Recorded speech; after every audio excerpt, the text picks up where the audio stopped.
আসসালামাইকুম। কোভিডের ব্যাপারে ইনকোয়ারি হচ্ছে, আমরা জানি কোভিড যে ইউকেতে হলো, কোভিডের ব্যাপারে ইনকোয়ারিতে যেটা বলছে যে government is spending 1,30,000 pound a day on the COVID-19 inquiry. COVID-19 ইনকোয়ারিতে সরকার পার ডে 1,30,000 খরচ করতেছে, with almost 300 staff working on it. 300 staff এটার উপরে কাজ করতেছে এবং some 176 million has been spent pound since inquiry was set up। 2022 সালে ইনকোয়ারি সেট আপের পর থেকে 176 মিলিয়ন পাউন্ড খরচ হয়ে গেছে, not including extra staff cost. Extra staff এখানে কস্ট ইনক্লুড নাই। দি ট্যাক্স পেয়ার অ্যালায়েন্স, যেটা একটা চ্যারিটি কাজ করে, তারা বলছে a campaign group said that the inquiry was in the track to be most expensive investigation in British history।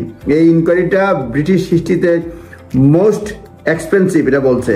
সুতরাং Covid ইনকোয়ারিতে পার day 1,30,000 pound খরচ হচ্ছে এবং পর্যন্ত 176 মিলিয়ন পাউন্ড খরচ হয়েছে এবং ট্যাক্স পেয়ার অ্যালায়েন্স বলছে যে ব্রিটিশ ইনভেস্টিগেশন হিস্ট্রিতে এটা হচ্ছে সবচেয়ে বেশি এক্সপেন্সিভ ইনভেস্টিগেশন।